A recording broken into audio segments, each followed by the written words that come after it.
Señores, el COVID sigue aumentando. En 17 días se han notificado 14,000 casos, siempre por encima del 20%, 21, 22%. La positividad diaria ayer estaba en 22. Tenemos 162 pacientes ingresados y 23 unidades de cuidado intensivo. Hay que cuidarse. Me mandaron un reporte ahí que decía de la variante que tiene sus bemoles, es muy delicada, se va directo a los pulmones. Da poco tiempo, hay que ver, hay que tratar de seguir las pautas, como decía Salud Pública, de la vacunación. Vamos a ver. Señores, les comentaba que como el petróleo había bajado de los niveles estratosféricos que estuvo, ¿no? Había caído por debajo de $100 y el promedio para la semana pasada fue de $100 con 75 centavos, el barril del West Texas Intermediate, que el gobierno iba a seguir subsidiando los combustibles. Así fue, con 900 millones mantiene el subsidio, se mantuvo y a la fecha llevamos ya 25.670 millones desde el mes de marzo. Es lo que decía hace un rato, el gobierno podrá continuar subsidiando, aguantando ese ritmo, tiene que focalizar, tiene que ver cómo hace. Entonces el petróleo del Mar del Norte había cerrado el viernes con una subida de 2.07% a 101 y el Texas, el crudo de Texas cerró en 97,59 con un incremento de 1.88. ¿Qué impacto hay? Bueno, los compradores tenían temor, se había dicho que posiblemente la próxima subida de tasa de interés de los Estados Unidos, de la Federal Reserve, iba a ser de alrededor podía ser de un 1%. La pasada estuvo el grito, nunca se había visto eso desde los años 90, fue de 0.75%. Entonces, aparentemente, la próxima se va a subir de 0.75 también, lo que les decía ahorita, cogiendo prestado y la tasa de interés subiendo. Entonces, eso atenuó un poco, la gente perdió un poco de temor a la recesión que se prevé que viene, porque también, aparte de eso, las ventas minoristas tuvieron un buen repunte en los Estados Unidos, crecieron en un 1% del mes de mayo al mes de junio. Y adicionalmente a eso, pudo haber bajado, impactado a la baja el precio, el anuncio de Libia de que reanudaba las exportaciones de los puertos y sus exportaciones, pero eso no impactó. Vamos a ver. Realmente ahora mismo está el West Texas Intermediate, está en los mercados en $99 con 40 centavos. No, subió, estaba en 99, esta mañanita a las 6 está en 101 con 39, subió 3.85%, $3 con 76 centavos. Importante subida. Miren, como les decía ahorita, la clase media siempre aguantando el jalón y el tirón de oreja. Y se está subiendo la tarifa y además de eso está subiendo el consumo mensual de los usuarios por el calor. Pero la gente, a pesar de eso, también se queja de los apagones. Pero yo he dicho 9,000 reclamos por alza de tarifa entre abril y junio en Protecon de la Superintendencia de Electricidad. 9,207 sobre usuarios que hicieron reclamaciones sobre sobrefacturación y cualquier otro tipo de variable que usted entienda. Por eso yo digo, usted tiene que hacer la reclamación tanto en la Superintendencia de Electricidad, en Protecon, como en Prousuario de la Superintendencia de Bancos, si usted ve algo en su estado de cuenta que no le cuadra. Porque usted ha visto la cantidad que salen siendo positivas. Mira, de las 9,000, 5,455 fueron procedentes. O sea que las distribuidoras cometieron error, sobrefacturación, etcétera, etcétera. Tuvieron que devolver 8.4 millones a los usuarios. Si usted no reclama, se quedan las distribuidoras con ella, como si nada, y lo clavan a usted con ese sobreconsumo. Entonces, el punto está ahí. La superintendencia cumple su papel, la superintendencia establece las tarifas que dice la ley, el acuerdo con el pacto, pero las distribuidoras que debieron haber reducido las pérdidas están altas todavía, por encima del 16. Muy alta. Pérdida, vimos los otros días, de 31% y debieran llegar hasta el 22 a 16.5. Ya estamos en el 22, el doble. Entonces, eso es lo que hay de muchas quejas, que por un lado sí se presiona más a la población y por el lado de las distribuidoras, los costos operativos, no se cumple la parte que corresponde al pacto. Y eso tiene lógica y sentido. Eso tiene lógica y sentido. Y entonces ahí es que hay que subir, porque además, como les digo, sigue el problema del incremento de los precios.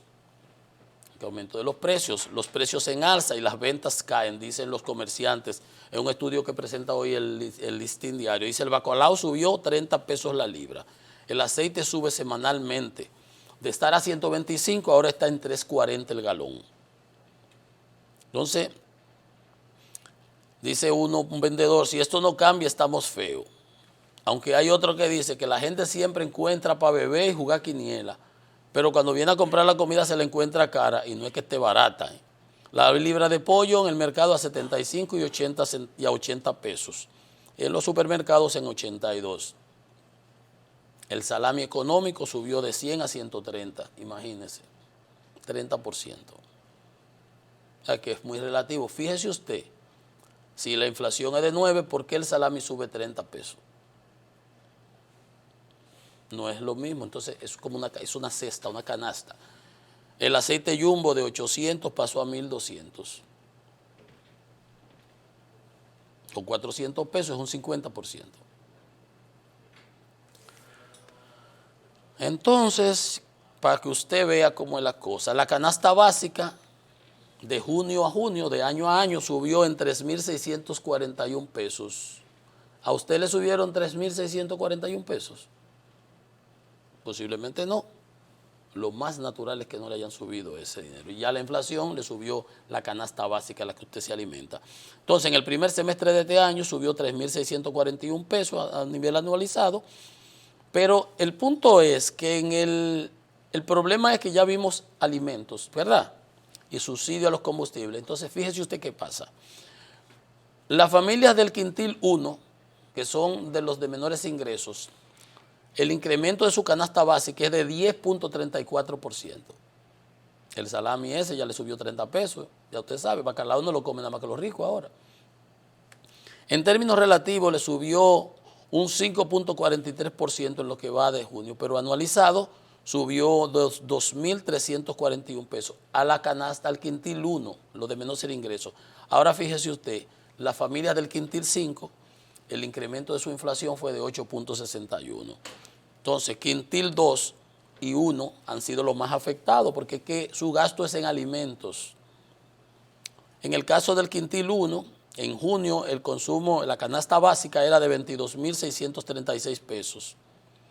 Subió a 23.000 en diciembre y a junio subió a 24.000. Usted ve, ese es el problema.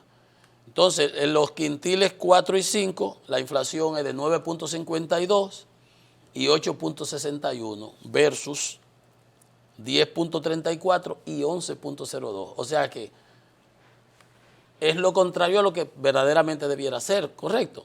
Debiera la inflación impactar menos en los que menos tienen, pero la inflación impacta más en los que menos tienen. ¿Por qué? Porque sus gastos fundamentales son en alimentación. En una proporción mayor de sus ingresos se va en alimentación. Y si los productos alimenticios, que subió 1.18 el índice de precio al consumidor en el dato que dio el Banco Central en estos días, donde subió el pollo, la yuca, los plátanos, los aguacates, el limón, todo eso subió de manera importante. Eso a quien más afecta es al pobre o al más humilde, al que recibe menos ingresos, porque el peso específico de la alimentación en su gasto es mayor que el del rico, que gasta en viaje, en pasaje, en estas cosas aquí, cosas allá, que entran en la canasta y se pondera y se valora también. Mucho combustible, viajes aquí, viajes allá. Entonces, el G20 por eso, el grupo de los países más desarrollados, está tomando medidas para frenar la crisis alimentaria en el mundo, porque hay hoy casi 800 millones de personas, 200 y pico que van a sufrir hambruna, carestía extrema de alimentación. Entonces se va a tratar de facilitar la vida con los fertilizantes. En el África ya hay un déficit de fertilización bastante importante. Eso es igual aquí y allá, dicen. Lo que está siendo afectado más directamente son los hogares más pobres, de los países más pobres. Más pobres, mientras más pobres, peor. Y de los más pobres, los más pobres. Para que usted vea que totalmente al revés la cosa, como debiera ser. Por eso es que hay que saber aplicar las medidas correspondientes, para que lo que no se vaya en llantos, no se vaya en suspiro. Las familias, porque esas familias usan una mayor proporción de su ingreso en comida, es subsistencia. Y África tiene 2 millones de toneladas en déficit de fertilización. Si tienen déficit de fertilización, la producción va a ser exigua, raquítica. Entonces, la crisis alimentaria, energética y todo lo que estamos pasando está afectando alrededor de 800 millones de personas. Y de esas 800, casi 270,000 van a vivir una hambruna extrema. Entonces, esas son las cosas que los gobiernos tienen que ver y analizar. ¿Cómo hago entonces para que realmente me llegue a esa base de la pirámide que está sufriendo los embates? ¿Cómo lo hago? ¿Cómo lo eficientizo? ¿Cómo lo hago lo más eficaz, lo más operativo posible? Que llegue a quien más necesite. Estamos claros que quien más necesita es el pobre. Quien más se afecta de la inflación es el pobre. Entonces, ¿cómo controlamos la inflación? Mientras le tendemos la mano a ese sector. Vamos a hacer otra pausa, amigos. Esto es Economía y Mercado. Venimos en breve con más.